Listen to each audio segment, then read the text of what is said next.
First thing I'm going to start with today is checking the two 6GU7s. I checked the voltages on them, and the green grid voltage is negative, and it's supposed to be like a half a volt positive. I checked the damper tube, and it's actually so shorted it measures 1 ohm with an ohm meter. So let me start with these. Okay, this is the red blue, and it's a bit on the tired side. That's on 5 volts. If I go up to 6 volts, it comes up, but it's a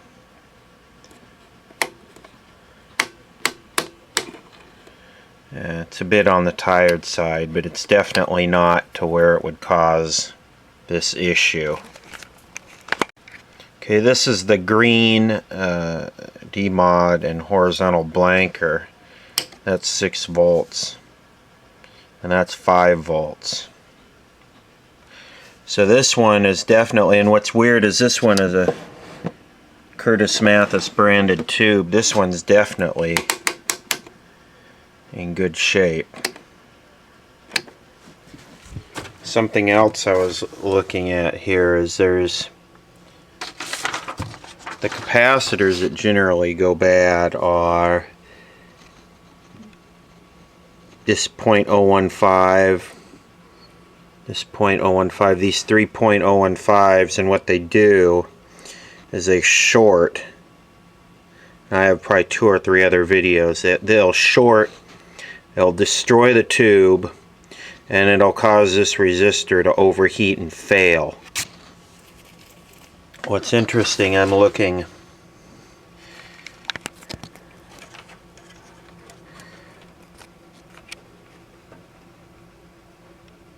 made in Japan, and I believe this is one of the 3, this is one of the 3, and this is one of the 3. So this one's obviously, in fact, look at that, it looks like it's just been tacked on to the top. They didn't even pull the chassis out, they just, I don't know if this thing will focus on that.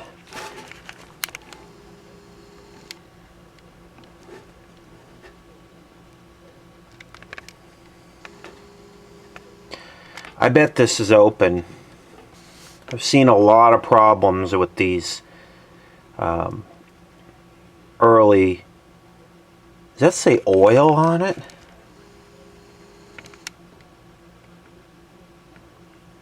That is a Curtis Mathis cap.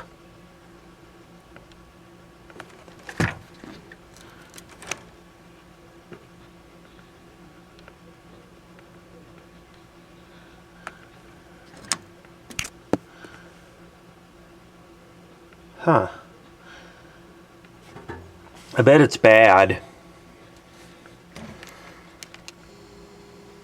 Bet it's open. But if it's a Curtis Mathis cap, why does it look like it's been soldered, just tacked on to the top? Unless it was a Curtis Mathis authorized repair. Actually, there's another one back there that kind of looks Japanesey.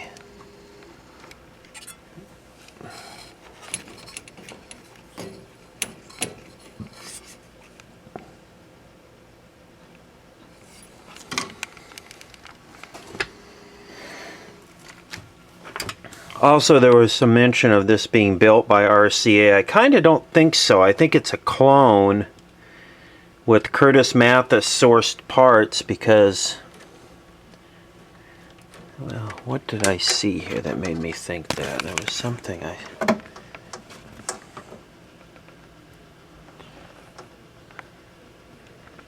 all the IF transformers have CM on them.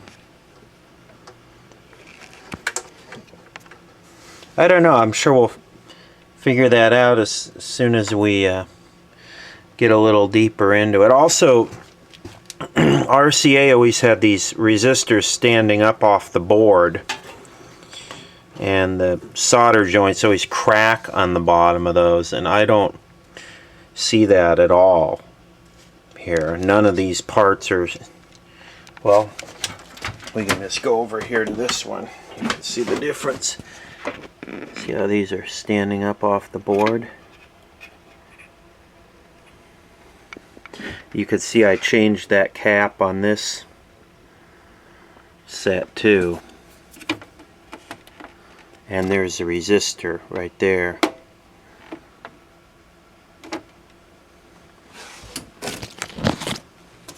Alright, let's measure the instant on current. Someone was asking about the Energy Star certification on this thing. Another thing I want to do real quick is before I power it up after it's been sitting overnight and all the caps are completely discharged, I want to check these two 3.9 plate resistors in these. So this one is 3.976. The other one is 4.23, a little bit high, but not going to cause no green. Okay, here's your instant on current, and I got the 26GU7 still pulled out, so let's say it's, you know, 0.38, so what is it, about 50 watts? I'm at 120 volts. You can figure that out. It's probably around 50 watts. I'll turn the set on.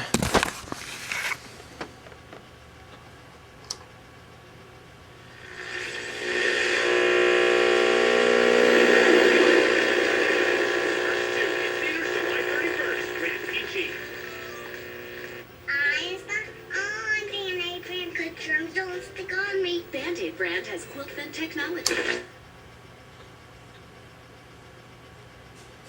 And now it'll come back up as the tubes cool down, because of course they use more resistance when they're cooler, or they use more current when they're cooler. The resistance drops. So yeah, about 50 watts instant on, not Energy Star compliant. Okay, I just decided I'd heat this up with my solder gun and see if it was in fact tacked on. And there you go. Let me check the other side. Let me see if someone just cut it to test it at one time. Maybe someone was trying to fix this problem. Yeah, it does. Only one side has been cut, so I'm assuming someone must have cut it to test it. So it's getting more bizarre by the minute. I'm going to take the opportunity to test it myself. Hooked onto the cap here, and the cap tests good. And I go all the way up. And it's not a leakage problem because I checked that with the tube. So it appears that someone had tried to address this green issue, and I guess they didn't. Here's what it looks like with the capacitor disconnected. All green. Flip your flippies. Okay, I'm being stupid. I put the capacitor back in and I reversed the two tubes. So maybe one of those tubes is gassy or something. So let me... Ooh, Tom and Jerry.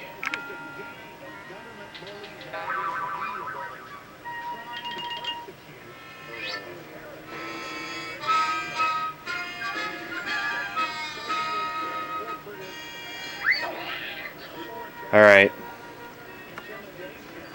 Enough of that before I get a copyright thing, although it being all green like that, it probably wouldn't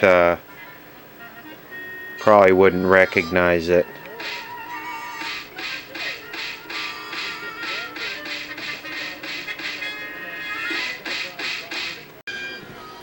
Okay, well, I'm getting better here. I swapped the two 6GU7s out of the C28 chassis. I just stuck them in there, and now I'm just screwing with.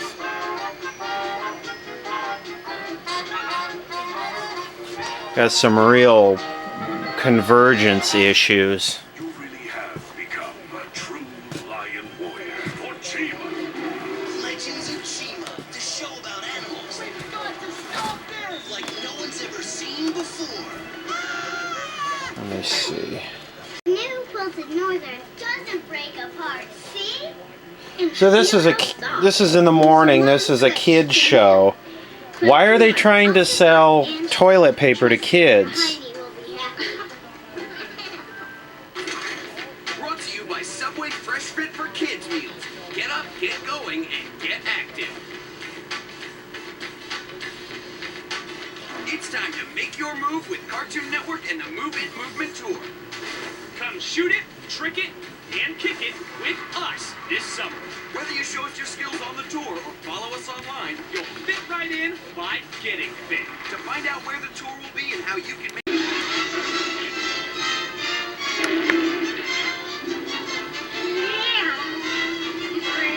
Okay, so I'm gonna go back there and tweak on it now.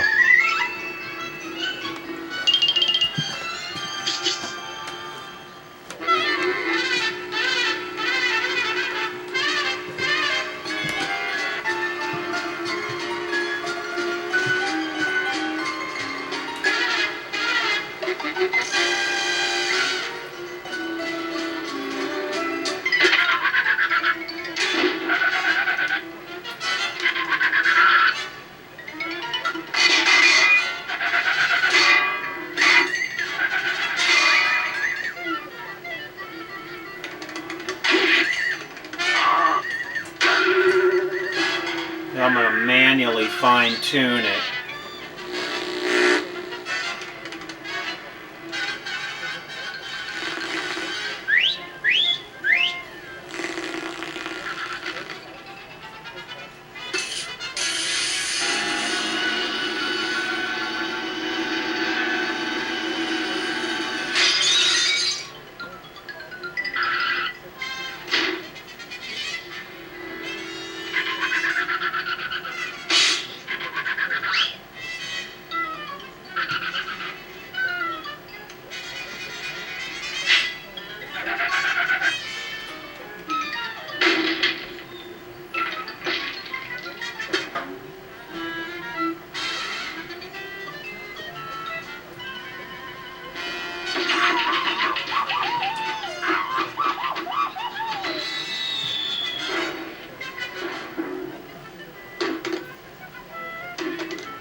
There is no horizontal centering adjustment. They've got a big gap over here. I think the yokes are different. Something's slightly different in the two sets. And the convergence is so far off. Let me turn the color off.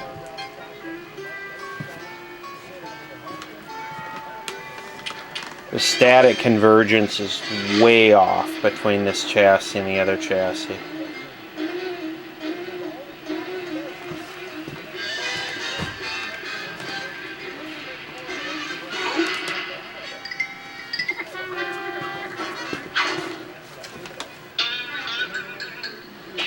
Alright, enough of that. So the green issue is in one of these two 6GU7s, and the color issue, color not coming in, was because I couldn't fine tune it. I have to stick my finger up under here and manually turn the gear. It was not the capacitor, so we're running with all original capacitors. It's interesting that at one time someone had cut that to check it though. These are the two tubes out of this chassis here. So one of the two of these has some kind of problem. It's gassy or something, and the problem the tube tester's not really catching. I mean, one's a little weak, but weak doesn't... I love the music in these old cartoons. get everyone together. Big fans like you deserve a So let's see what's left. I don't know. show. And biggest fan. Fine-tuning gear is a big issue, though, that's for sure. But everything else is pretty much working on it right now. Oh, and the flyback gets to 135 degrees after an hour of running it. Dave was asking me about flyback temps. I left it. I had this on over an hour last night with the shield on it, and I opened it and measured it. It was 135 degrees, and it didn't feel hot. It didn't feel excessively hot to me at all. It was just kind of warm.